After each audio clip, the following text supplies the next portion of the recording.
Qual a relação de Vênus com a distância entre o Sol e a Terra? Olá, bem-vindos a mais um vídeo do curso de Física 1. Hoje estamos iniciando aqui as tratativas sobre astronomia. Tivemos a nossa primeira aula sobre astronomia no Centro de Miles. E eu quero falar um pouco aqui sobre Vênus e uma história que eu acho bem legal. Vênus, como vocês provavelmente sabem, é o segundo planeta aí do Sistema Solar. Nós temos o Sol, Mercúrio, Vênus, Terra, Marte e por assim em diante. Então é um planeta também rochoso, assim como a Terra, mais ou menos o mesmo tamanho que a Terra. Nós não capturamos ainda a presença de seres de Vênus e nem vamos capturar. Enfim, Vênus tem uma importância muito significativa na história da humanidade, já que graças a um eclipse, né, o nome correto é trânsito, né, de Vênus sobre o Sol, mas é como se fosse um eclipse de Vênus. Sabe o eclipse quando a Lua cobre o Sol? Acontece a mesma coisa com os planetas. Entretanto, como os planetas estão muito mais distantes do que a Lua, a gente não, o planeta não tampa totalmente a imagem do Sol. Ele passa pela Lua, pelo Sol, como se fosse um pontinho escuro. Né? Eu vou colocar a foto aqui para vocês verem como que é. Então é uma bolinha passando ali no meio do Sol. E esse eclipse de Vênus, né, esse trânsito de Vênus, ele acontece a cada 118 anos mais ou menos. E lá no século 17, um grande astrônomo aí, um inglês brilhante chamado Edmond Halley, que hoje em dia tem um cometa com o nome dele, né? Vocês já devem ter ouvido falar no cometa Halley, que é homenagem a esse inglês. Ele propôs que um cálculo para se determinar a distância entre o Sol e a Terra através do trânsito de Vênus, através do eclipse de Vênus. E esse eclipse de Vênus aconteceria em 1769, já no século XVIII, ou seja, ele já teria morrido, mas ele deixou escrito ali todos os cálculos, toda a metodologia para se chegar, né, à distância entre o Sol e a Terra através do trânsito de Vênus. E graças a essa carta do Halley, houve um esforço mundial muito grande, né? Foi o primeiro grande esforço mundial em prol da ciência para que diversos astrônomos de diversos países pudessem verificar esse eclipse de Vênus e realizar os cálculos para se chegar à distância entre o Sol e a Terra. Qual que é o problema? O problema é que nós estávamos em 1769. Naquela época, como vocês podem imaginar, não havia GPS. Naquela época não haviam aviões, então todas as viagens eram feitas de barco, né? Eram feitas com as velas. Naquela época, diversos países da Europa estavam em guerra, né? A Guerra dos Sete Anos. Enfim, era um ambiente nada familiar para astrônomos.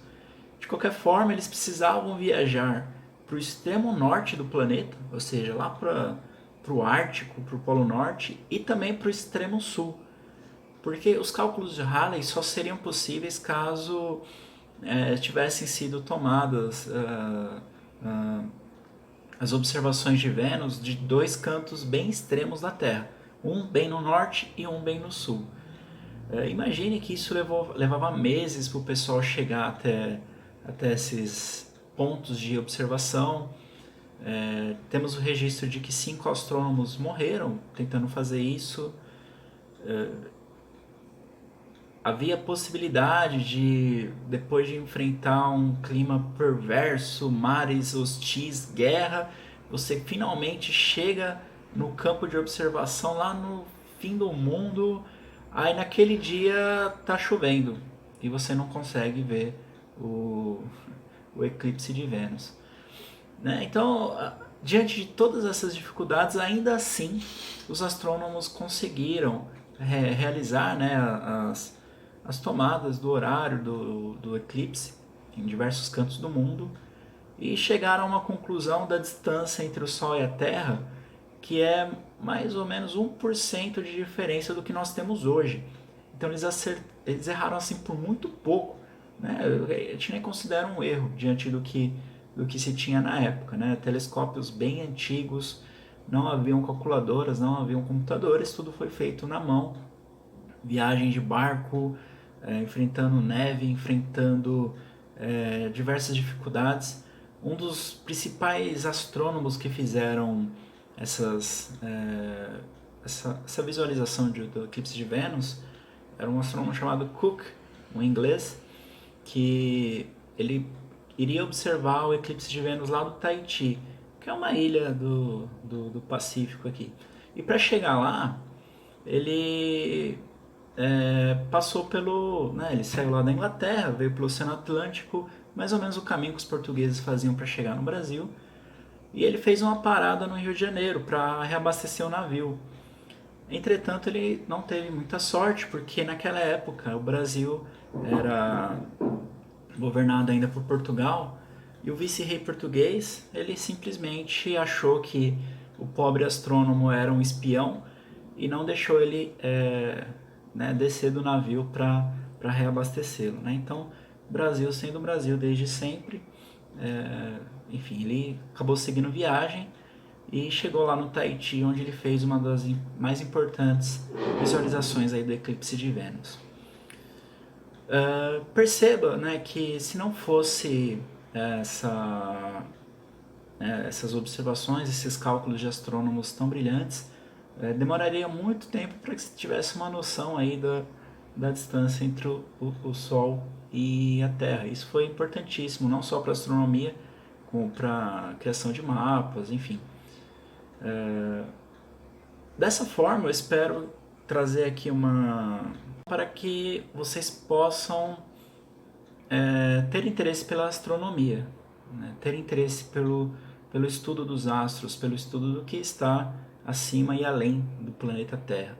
Nós somos apenas um planeta entre bilhões, né, que existem entre bilhões de estrelas, e graças ao esforço, né, de astrônomos que não tinham absolutamente nada e conseguiram medir o espaço para a gente, nós conseguimos chegar até aqui. E hoje nós temos diversas tecnologias. Hoje você entra no site da NASA, você consegue ver diversas coisas do espaço e muitas vezes a gente não dá muito valor.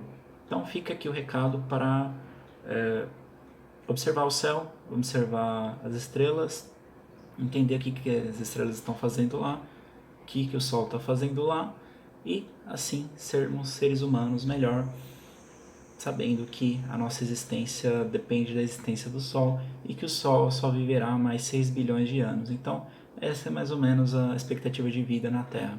6 bilhões de anos. Triste, né? Triste, né? Fazer o quê? Então é isso. Espero que tenham gostado da história. Hoje uma história bem curtinha aqui. E esse também é o vídeo que eu me despeço de vocês como professor de física.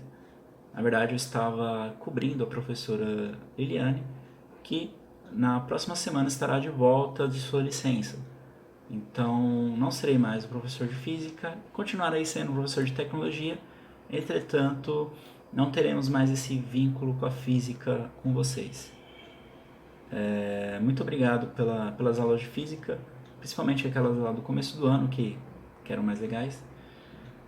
Sinto que a pandemia dificultou um pouco a minha missão de fazê-los gostar de física, mas quem sabe uma outra oportunidade a gente não continue aprendendo mais sobre a história do conhecimento humano através da física. Um abraço a todos e até mais.